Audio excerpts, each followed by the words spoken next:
I would like to welcome you to your Raspberry Pi.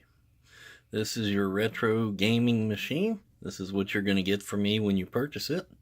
So this here is your Raspberry Pi system. It looks like an NES cartridge, but it's not. This is your game system. Also included is going to be a USB controller. I set these up generally with this iNext Super Nintendo looking type of controller. It is USB. These work very, very well, and they are brand new right out of the package. Also, I'm going to include an instruction manual. I would like you to look that over, read that inside and out, familiarize yourself with your system really well before you start using it, and also your Raspberry Pi tutorial DVD, which is included and is what you're watching right now. So just watch this video in its entirety. I'm going to tell you everything you need to know about this game system before you use it, and I hope you enjoy the video, guys.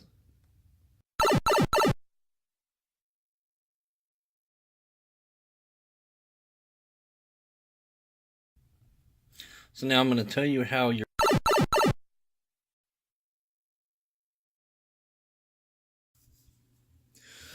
booting up your system.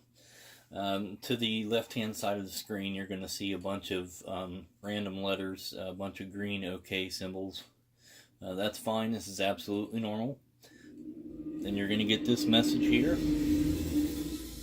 which is my video. And I put this on everything that I do, everything that I build. That way I know that they're mine. There's my website there that you can go to. So it's going to come back to that same screen again with a bunch of OKs. This is normal. This is what it's supposed to do, so don't be alarmed. It takes a little bit of time. It takes it about a minute or so for the system to boot up, so you just have to be a little bit patient and just kind of wait for it to do its thing. This is what it does. It's literally a small little computer, so it's just like booting up a computer. Just there's some screens that you have to go through and a little bit of time it takes for it to boot up, but you'll see this emulation station screen is the last screen before we get to the main screen where we're going to be ready to play the system.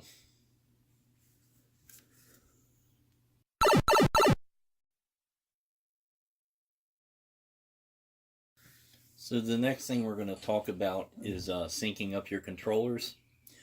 So if you have a brand new system that I just sold you, I generally go through and hook up all the controllers already, so they're already synced. So it should just come to this screen after you boot up, and you should just be able to scroll left and right like this through the platforms. Then you know your controller's good to go. You don't have anything to worry about. If it's not, if you need to sync a new controller, you can do that at any time by just pressing your start button. That's going to bring up your main menu screen. Then you go down to configure input, you press your A button, configure input, press your A button, then it's going to say one gamepad detected. Now if something, if I failed to hook your system up correctly or something like that, you might come up with this screen immediately. Anytime that you plug in a new controller, a different controller that's not the same brand that I gave you, this screen is going to come up as soon as you turn the system on. It's going to say new gamepad detected, you need to configure this input. So this is how you're going to do it. You're going to press your A button on your device and hold it in for just a second, and see the gamepad comes up, then let go of it.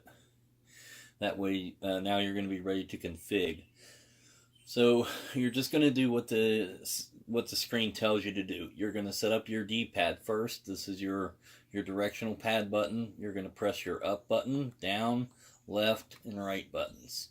You want to press your start button, your select button, whatever button you would like to put as A, B, X, and Y, and you can change that any way you want. You can set that up in any different way you want. So if you don't like the setup and you don't like the way it works, you don't like the way the game operates with it, you can just press your start button to bring up that main menu and go down and configure input at any time and change those to anything you want to change it to. Next, you're going to do your left shoulder and your right shoulder. Now, since we don't have any more buttons, we don't have thumbsticks, we don't have trigger buttons on this controller that I give you with it, we're going to need to skip these. In order to do that, you're just going to hold down any button for about 2 seconds and it skips right past it. And then you let off the button. Then you're going to do that again. And you're going to do it again, and again, and again, all the way down to the bottom of this page. You just press it in, let go of it. Press it in, hold it, let go of it.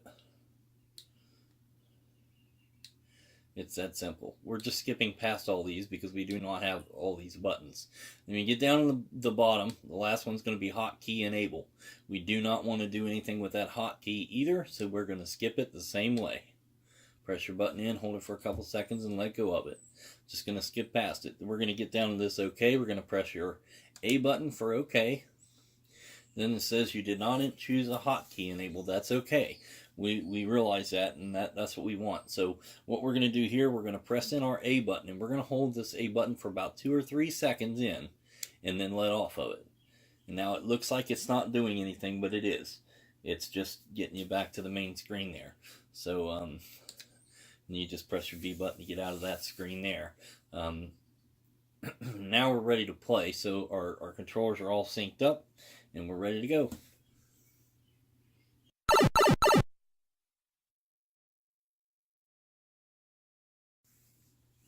So I'm going to talk about controller options for this device. You can use any wired USB controller. So it doesn't have to be the controller I gave you. As long as it's a USB wired controller, it should work just fine with it. So you can use PS3 controllers, Xbox 360 controllers. You should be able to use Xbox One and PS4 controllers, though I haven't tried those on it yet. As long as it's a hard wired controller, it should work just fine. What you cannot use is the cable to charge your PS3 controller or Xbox 360 controller and plug that into your controller and think that that's going to work. It will not. You have to have a hard-wired controller. Some controllers work, most do, but there are some that do not. For instance, I've went to GameStop and I've purchased several of the at-home controllers that they have, and I cannot get any of those to work at all. I've bought them brand new for PS3, brought it home, opened the package, plugged it in, and it absolutely does nothing on the Pi.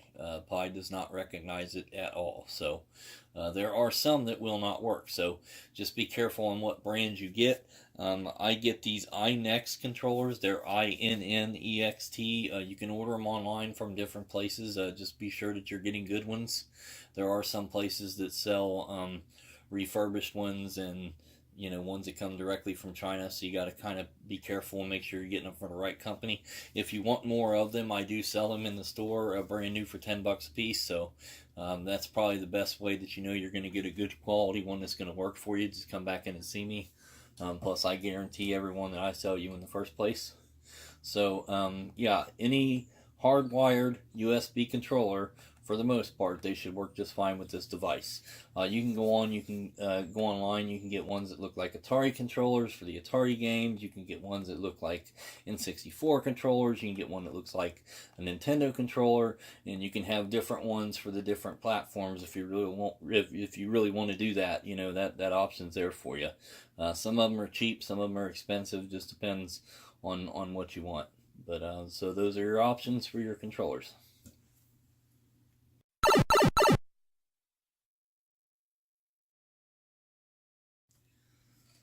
So navigating the system.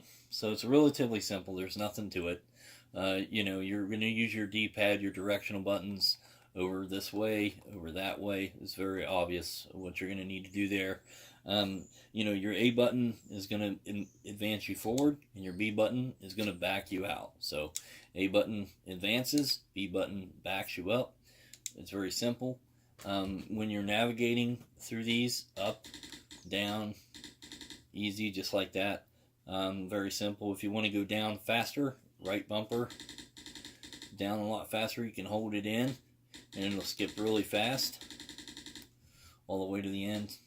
The left bumper takes you back up the other direction really fast. There's also another way to do this, like if you're on the very top and you realize you want to play something that starts with D, starts with F, starts with G or Z or whatever, and you don't want to sit there and scroll through the whole thing, press your select button. If you do that, you'll have an options menu that'll come up, and then you can jump to any that you would like. A, B, C, D, whatever, letters, numbers you need to do there. So, that might help you make it a little bit faster. Select again to get out of that if you don't want to use that. For me, I just use the right and the left bumpers. It works pretty simply, but this is basically how you're going to do it. On the very bottom of the screen, there is a little menu key, and that tells you exactly what I just told you. You have a favorites menu, your regular menu, options menu, and then B goes back, A launches or goes forward, and then how to choose in the system and all that. So in case you lose your focus here while you're playing and you can't remember what I'm telling you right here, it's always at the bottom of the screen there. It always tells you what you need to do and how to choose things and how to navigate. So that should get you up to date there on the navigation of the system. Like I said, relatively simple, no problem at all. But if you do have any problems, consult the manual. If you're still having any issues, just give me a call or come back in and see me.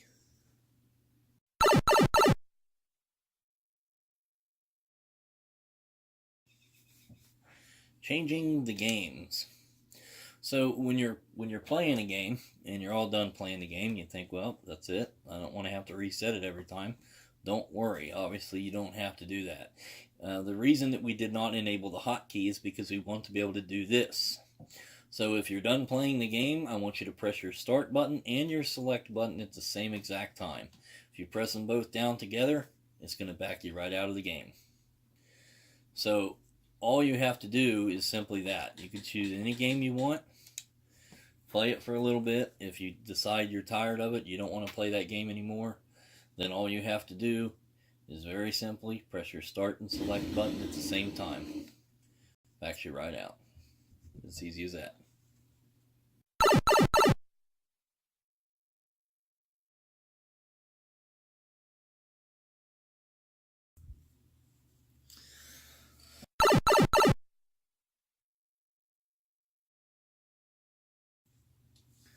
So I want to talk to you a little bit about troubleshooting your device.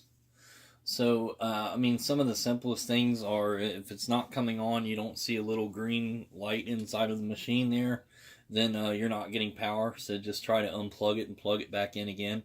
Sometimes that just happens, maybe didn't get plugged in right the first time or didn't recognize it or something. Just unplug the power and then plug it back in. Should be no problem at all. If you're still having an issue with the power or anything like that, not getting power, could be a motherboard issue or something like that. And in any case, if something's wrong with the device, you can always bring it back to me and I'll fix or replace it. That's why I give you the guarantee with it. If anything does happen or you can't fix it, that we can't get it figured out, then you can always bring it back in. I'll just swap it out with you. Most generally, I'll just give you a brand new one, or I'll fix it if I need to do that. Just depends on the situation. But so let me tell you about this little trick here. So let's say you're trying to play a game and it doesn't load or it comes right back to the same screen. When you see this little box, I want you to press your A button several times until you see the box jump up. And then this little blue screen and this little gray screen is going to appear. Then I want you to do is I want you to go down to number 2, which is select emulator for ROM. We're just changing the emulator. And then we're going to go down from what you were set on to a new one. Of course, in this case, I really don't have to do that. It's just for effect. So emulation is running very good the way it is, so I don't need to change that. But you can go down and choose another one, and that might fix any issues you're having with the game. If it's not running right, if it's running slow, if it's just not booting, anything like that, you can change the emulator, and most of the time that's going to take care of it. Now on this game, there's only 2 to choose from. It just depends on the game. Some games there are several emulators to choose from, so it just really depends. I know some of the Super Nintendo games have 5 or 6 different emulations that you can choose from. So, it's a little bit of a pain, but if you are having a runtime issue with any of the games, then changing this emulator is probably going to help you. So, all you do is going to just select that with your A button. Then after you do that, you're going to go all the way down to exit without launching. Select that with your A button, and then come back and try that game again. Now it should work perfectly, it should work properly. If it doesn't, if it's worse, then choose a different emulator. There are some games, guys, that are just not going to work right. There are some games that were light gun games that were for special controllers. You don't have those controllers. We don't have an option to use those controllers. So unfortunately, some games are just not going to be able to be played. But as you go on with the system, you're going to find that most games work absolutely perfectly. 90-95% maybe, absolutely run without an issue at all. So just keep in mind in all your light gun games and things like that, yeah, they're just not going to function. The titles are still going to be here because they are, part of that set for whatever platform you're on. It's still going to show up as a game there. It's just, you're not obviously not going to be able to use it because you don't have a zapper gun or anything that's going to be compatible with these new flat screen TVs. So that should help you with the troubleshooting. But like I said, if you do have any other issue, feel free to call me anytime. That's why my number's there. You can get me on Facebook. You can get me through my website. You can always give me a phone call. So I appreciate it, guys. I hope that helps.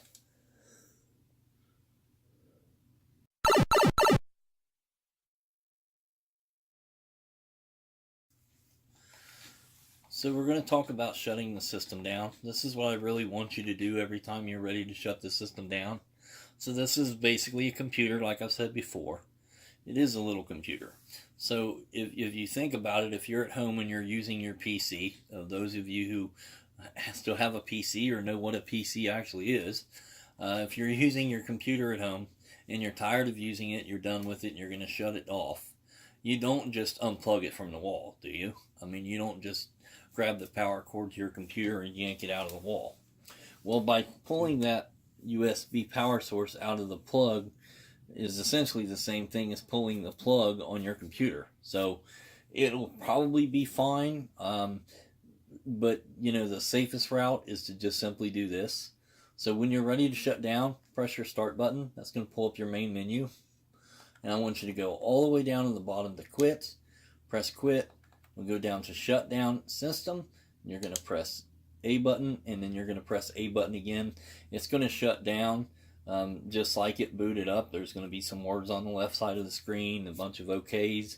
It's going to take a minute or so. If you look at the actual pie cart itself, you're going to see that green light's going to do a series of flashes, and at the very end it's going to flash about 4 or 5 times and then go off and no longer be on, and then it's completely off as soon as you don't see that green button or that green light flashing anymore at all.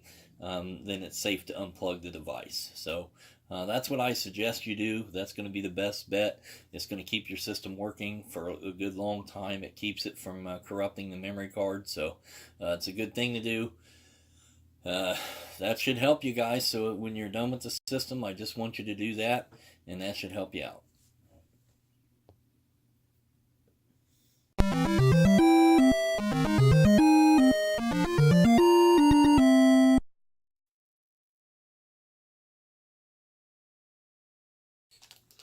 So guys, this is me.